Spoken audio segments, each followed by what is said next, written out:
तो चलते हैं आज का वीडियो स्टार्ट करते हैं। तो मैं आज आपको बताऊंगी कि हम पीआर वीज़ा कैसे प्रोसेस कर सकते हैं, उसकी जो बेसिक सी एलिजिबिलिटी है वो क्या है, वो सारा कुछ मैं आपको बताऊंगी। एंड पीआर वीज़ा 5 इयर्स का वीज़ा है, ठीक है। आफ्टर 3 इयर्स आप सिटीजनशिप के लिए अप्लाई कर सकते हो।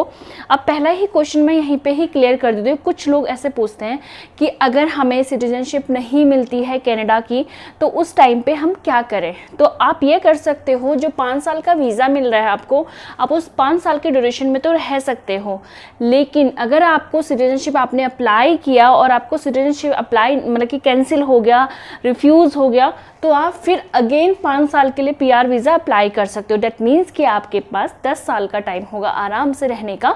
तो ये एकदम से नहीं कर सकते, आप 3 साल वहाँ पे रहो एंड सिटीजनशिप अप्लाई करो एंड रिफ्यूज़ होता है। इन केस अगर सिटीजनशिप, वैसे वो रीज़न बताते हैं और रिफ्यूज़ नहीं होता, ना होने के चांसेस बहुत ज़्यादा होते हैं एंड कम जो रिजेक्शन का जो चांस होता है वो बहुत कम होता है, ठीक है। तो इन केस अगर फिर भी रिजेक्शन आता है आपके सिटीजनशिप में तो आप दोबारा से पीआर अप्लाई कर सकते हो। मीन्स कि अपने पीआर की जो वैलिडिटी है उसको इंक्रीज़ कर सकते हो। तो सबसे पहले मैं यहीं पे ही ये चीज़ क्लियर हो गया। अब बात करते हैं पीआर वीज़ा कितने तरीके का होता है। मींस कि पीआर में जो प्रोग्राम्स हैं वो कितने तरीके, वो बहुत सारे पीआर प्रोग्राम्स हैं, लेकिन जो बहुत ज़्यादा प्रोफाइल पे सूट करता है हम मैक्सिमम उन्हीं ही मतलब कि प्रोग्राम्स में काम करते हैं।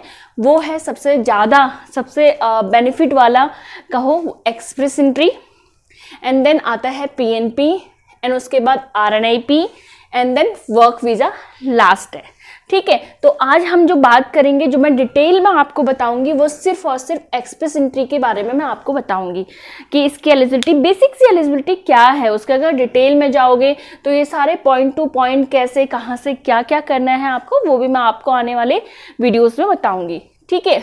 तो स्टार्ट करते हैं एक्सप्रेस एंट्री से। एक्सप्रेस एंट्री को जो बेसिक अगर हम बोलें, बहुत बेसिक सी जो रिक्वायरमेंट होती है, सबसे पहले आपके FSWP federal skilled worker programme में आफ्टर 100 में से 67 पॉइंट की रिक्वायरमेंट होती है। अगर आपके 67 पॉइंट आते हैं आउट ऑफ 100 FSW में तो ही आप एक्सप्रेस एंट्री के लिए एलिजिबल हो। पहला चीज, ये चीज आपको क्लियर हो गया होगा। अब सेकंड आते हैं आइल्स। अब बहुत सारे लोग पूछते हैं कि हमको आइल्स नहीं देना बट हमको पीआर वीज़ा अप्लाई करना है, ठीक है, और वो भी एक्सप्रेस एंट्री, जो कि नेक्स्ट टू इम्पॉसिबल है, वो हो ही नहीं सकता, आप एलिजिबल ही नहीं हो। अगर आप पीआर के बारे में सोच रहे हो और आप आइल्स नहीं देना चाहते हो तो फिर आपको छोड़ दीजिए वो सपना कि कनाडा का पीआर हम अप्लाई कर सकते हैं। तो आपको आइल्स का एग्जाम देना ही देना है विथ मिनिमम 6 बैंड, ठीक है। मिनिमम 6 बैंड इसलिए बोल रही हूँ क्योंकि ये डिपेंड करता है प्रोफाइल टू प्रोफाइल, ठीक है। किसी की प्रोफाइल में 7 बैंड की भी रिक्वायरमेंट होती है, 8 की भी, 9 की भी, तो वो डिपेंड करता है प्रोफाइल टू प्रोफाइल। बट अगर आप एक्सप्रेस एंट्री पूल पे अपनी फाइल डालना चाहते हैं, मतलब कि क्रिएट करना चाहते हैं, तो उसमें मिनिमम 6 बैंड की रिक्वायरमेंट होनी चाहिए। 4 जो मॉड्यूल होते हैं आइल्स के, वो सारा कुछ।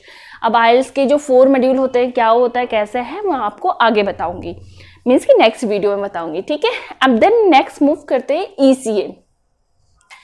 ECA होता है एजुकेशन क्रेडेंशियल असेसमेंट। मीन्स कि जो सिंपल सी लैंग्वेज में मैं आपको समझाती हूँ, ठीक है। तो ECA ये होता है जो हमारे इंडिया में या कहीं से भी आप अप्लाई कर रहे हैं वर्ल्ड से, आप जिस भी कंट्री से आपने एजुकेशन करी है उसको कनाडा की एक बॉडी रेगुलेट करती है एजुकेशन को। उसकी ECA एक बॉडी है, उसके 5 अलग अलग बॉडी, ECA एक मतलब कि एक समझिए एजुकेशन असेसमेंट है, उसकी 5 अलग अलग बॉडीज हैं।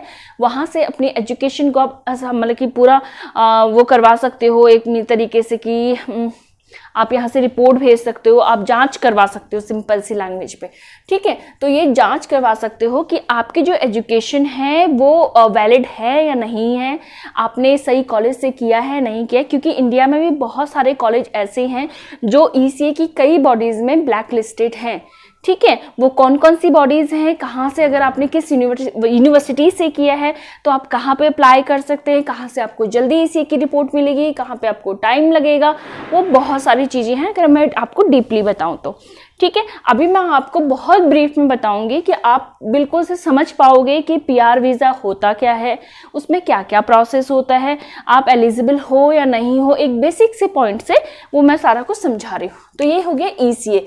ईसीए आपका होना ही होना चाहिए। दैट मीन्स कि अगर आप एक्सप्रेस एंट्री के लिए करो, मिनिमम क्वालिफिकेशन आपकी बैचलर होनी चाहिए। ठीक है, एंड देन आता है 1 ईयर वर्क एक्सपीरियंस।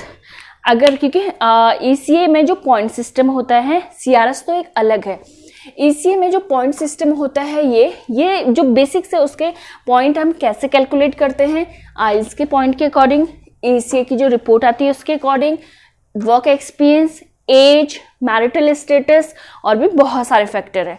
तो ये जो बेसिक से 3 मैंने बताए हैं रिक्वायरमेंट, वो होनी ही होनी चाहिए, क्योंकि बाकी तो आप कर सकते हो ना, जैसे वर्क एक्सपीरियंस है तो आपके उसके पॉइंट मिल जाएंगे। ठीक है, मैरिटल स्टेटस के भी आपको पॉइंट मिलते हैं, तो इसके बहुत सारे पॉइंट होते हैं अलग अलग तरीके से। और मैरिटल स्टेटस के कैसे पॉइंट मिलते हैं वो मैं आपको बताऊंगी। अगर आपकी वाइफ या जो भी आपका स्पाउस है, अगर वो आइल्स के एग्जाम दें और अपनी एजुकेशन को वेरीफाई करवाएं ईसीए की किसी भी बॉडी से, देन वहां पे आपको 5 पॉइंट की मतलब कि ऐड होते हैं आपके इस वाले पॉइंट सिस्टम पे। ठीक है, और सेम बेनिफिट आपको सीआरएस स्कोर में भी मिलता है। सीआरएस स्कोर कैसे कैलकुलेट करते हैं ये सारा कुछ मैं आपको आगे बताऊंगी। तो ये बेसिक से फैक्टर हो गए। अब हम इसी को ही क्लियर करेंगे, हम आगे बाद में बढ़ेंगे। हम पहले क्लियर करेंगे एक्सप्रेस एंट्री का ही जो मेन जो बेसिक होता है, स्टेप बाय स्टेप हमें कैसे कैसे हम काम करते हैं, और अगर आप खुद से भी प्रोसेस करवाना चाहते हैं तो कैसे कैसे आप प्रोसेस करवा सकते हो। तो सबसे पहले आते हैं एक्सप्रेस एंट्री में। मैंने जैसा कि बताया था कि आपका ईसीए बहुत जरूरी है। ईसीए आप कुछ लोग क्या करते हैं, इसको यहाँ पे एंड इसको यहाँ पे लिखते हैं। ठीक है, लेकिन मैं ऐसा बोलती हूँ कि अगर आपने बैचलर करी है तो आपकी कम्युनिकेशन स्किल्स अच्छी होंगी, और आप कनाडा के बारे में सोच रहे हैं तो जाहिर सी बात आपकी कम्युनिकेशन स्किल्स अच्छी ही होंगी। ठीक है, अदरवाइज हम भी आपका यहाँ पे एक अपने एचआर टीम से या फिर आईएलटीएस ट्रेनर से एक प्रोफाइल डिस्कशन करवाते हैं, ताकि आपकी जो कम्युनिकेशन है उसको हम जज कर पाएँ और पता कर पाएँ कि कितने बैंड तक आप लेकर आ सकते हो। ठीक है, तो सबसे पहले हम ईसीए करवाते हैं। ठीक है, क्योंकि अगर आप यहाँ तक पहुँचे ना, दैट मीन्स कि आपने माइंड मेकअप कर लिया है कि आपको कनाडा जाना है, एंड उसके बाद ही ये प्रोसेस करवाओगे। ऐसा नहीं कि ना पहले आईएलटीएस देता हूँ, हो पाऊंगा तो ठीक है, वरना तो फिर सोच लिया, ऐसा वाला नहीं। वो हम देखेंगे, अगर आपके कम बैंड आते हैं तो ज़्यादा कैसे आए, कम बैंड आते हैं तो एक्सप्रेस एंट्री में नहीं हो रहा तो कहाँ कहाँ हो पाएगा, वो सब कुछ हम करेंगे। तो अब आते हैं एक्सप्रेस एंट्री पे। मैंने ये ऐसा क्यों किया है, ईसीए मैंने इसलिए लिखा है क्योंकि ईसीए में क्या होता है ना, बहुत सारी बॉडीज होती हैं। मैंने आपको बताया मीन्स की 5 बॉडीज होती हैं, जिनमें से सबसे ज़्यादा जो लोग करते हैं वो है आपका वेस। ठीक है, वर्ल्ड एजुकेशन सर्विस, जो कि जो मिनिमम जो आपको रिपोर्ट बना के देता है, वो उनका जो टाइम होता है 34 डेज है, पर जो 3 महीने के अंदर अंदर वहाँ पे रिपोर्ट आ जाती है। अगर कभी ज़्यादा टाइम लगता है तो मिनिमम टाइम 34 डेज, और कोरोना के बाद तो कई बार ऐसा भी हुआ था कि 1-1 महीने में ही रिपोर्ट आ गई थी। ठीक है, तो ये हो गया आपका ईसीए। ईसीए में इसलिए क्योंकि अगर आप ईसीए पहले करवाते हैं, अगर मिनिमम टाइम लेके चलूँ मैं 3 मंथ्स का, ठीक है, 3 मंथ्स का मैं यहाँ पे टाइम लेके चलूंगी, और इस 3 महीने में जब आप एक बार ईसीए अप्लाई कर देंगे, दैट मीन्स कि आपके पास 3 महीने का टाइम होगा, और इस 3 महीने में आप आइल्स की तैयारी कर सकते हैं। दैट मीन्स कि जहां आप 6 महीने लगाने वाले थे एक प्रोसेस को स्टार्ट करने से पहले ही, वहां पे आपने 3 महीने सेव कर लिए। अब इस सेव क्यों किए, क्योंकि एज के भी तो पॉइंट मिलेंगे हमको। अगर हम 3 महीने वहीं पे ही वेस्ट कर देंगे तो हमारी एज भी बढ़ेगी, और एज बढ़ेगी तो पॉइंट कम होंगे, तो हम क्यों उसको मतलब कि खराब करें अपने पॉइंट को। ठीक है, तो हम यहाँ पे मैंने इसलिए पहले ईसीए लिखा है, देन आइल्स लिखा है। क्लियर। अब आते हैं इसके अलावा, जैसे ही हमारे पास ये दोनों डॉक्यूमेंट्स हो गए, इसके अलावा और भी डॉक्यूमेंट्स होते हैं, लेकिन ये बेसिक्स मतलब कि ये बहुत ज़रूरी डॉक्यूमेंट्स होते हैं, बाकी हमारे पास होता है। जैसे अगर हम जॉब कर रहे हैं तो वर्क एक्सपीरियंस होगा ही होगा हमारे पास। ठीक है, एंड इसके अलावा और भी डॉक्यूमेंट्स होते हैं, वो सारी लिस्ट मैं आपको बताऊंगी। अब आता है प्रोफाइल क्रिएशन। प्रोफाइल क्रिएशन कहाँ पे, ईई पूल पे। ठीक है, एक्सप्रेस एंट्री पूल पे हम अपना अकाउंट क्रिएट करेंगे। अगर आप स्पाउस के साथ जा रहे हैं तो प्राइमरी एप्लीकेंट एक बनेगा, मीन्स कि मेन जो है वो एक बनेगा, then secondary applicant, then child. ठीक है, अब जो पॉइंट ऐड होते हैं एक्सप्रेस एंट्री में, हम लोग इसमें ही काम करेंगे। एक्सप्रेस एंट्री में अकाउंट क्रिएट कर देंगे एंड देन वेट करेंगे किसके लिए, ITA के लिए, इनविटेशन टू अप्लाई। ठीक है, ये बहुत ही एक कहते हैं ना कि गोल्डन मेल होता है, अगर ये आ गया तो समझ लो आपका वीज़ा ऑलमोस्ट मतलब कि PR आपके हाथ में आ ही गया, क्योंकि इसके बाद सिर्फ आपको डॉक्यूमेंटेशन करनी होती है। तो इनविटेशन टू अप्लाई का वेट करते हैं, जो कि आपके अकाउंट में आएगा मेल के थ्रू, आपकी मेल ID पे आएगा, मेल आएगा आपको। ठीक है, जैसे ही ये मेल आता है, पहले क्या होता था, टोटल 90 डेज का टाइम मिलता था सारे डॉक्यूमेंट्स को सबमिट करने के लिए, बट अभी क्या है, सिर्फ 60 डेज का ही टाइम मिलता है, वर्किंग डेज।